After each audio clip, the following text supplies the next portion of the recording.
class. That is social studies JHS 1, adolescent productive health.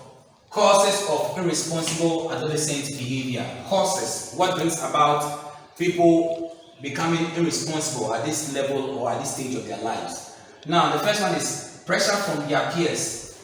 So, some children engage in irresponsible adolescent behavior because their peers or their friends in school or their friends at home influence them or give them pressure to do those things. So, you can have somebody who does not really maybe taking alcohol as a teenager, but as time goes on, because the friends are taking it, he or she is being influenced or being forced to engage in such activity. So that is that one for the first point. The second one is some parents refuse to provide the physical needs of their children.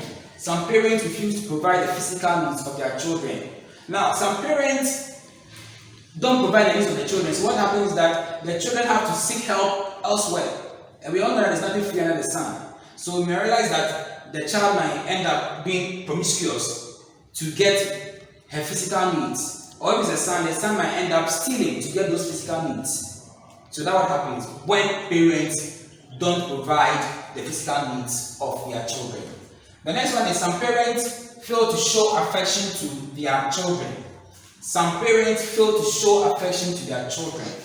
Sometimes parents, that is where think that children are children, therefore they don't need to be, not that they don't need, they suddenly forget or they don't really have the time to show some kind of affection for the children. And you see, what happens is that they get those affection out of the homes, or they get those affection in town, or they get those affection from friends, or they get those affection from girls and boys. So all those affection given to them outside can lead to what we term as irresponsible behavior. Do you get it? Next one. Some parents engage in irresponsible behaviors themselves. So you can have some parents who are actually practicing this norm or actually engaging themselves in all these bad things. So you can have maybe if a parent is smoking on the children, if the children become a smoker, you shouldn't be surprised.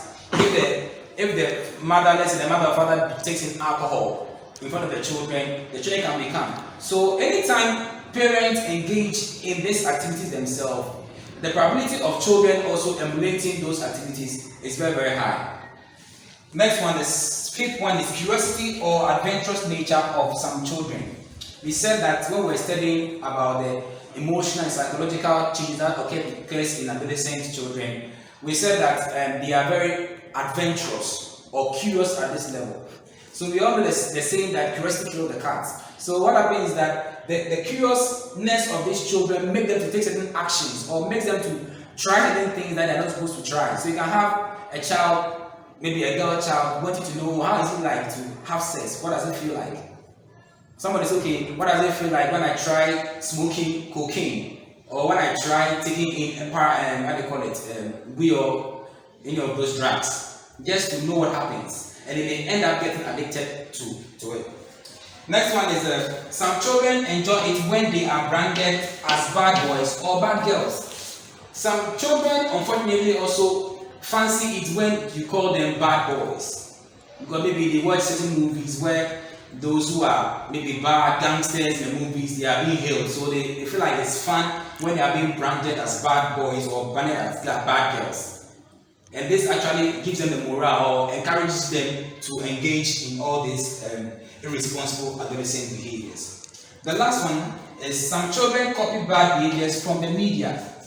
Now we are in a day and age where,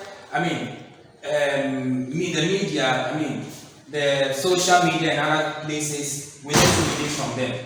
But what happens is that some children actually learn the negative side of whatever they see or whatever they watch or whatever they read.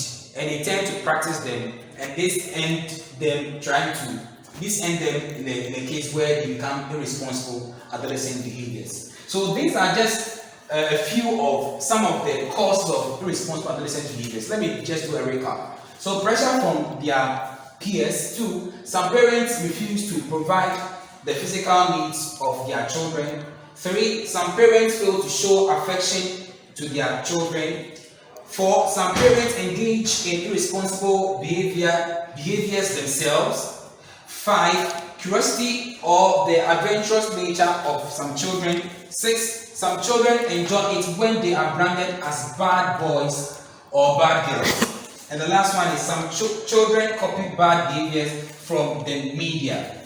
Now, for your assignment, you are going to outline 5 ways of trying to reduce irresponsible adolescent behaviors. 5 ways. I'll give you work on the causes. I'll give you that on the effect. Now I'm going to give me measures or ways we can use to reduce irresponsible adolescent behaviors. See you next time. Thank you.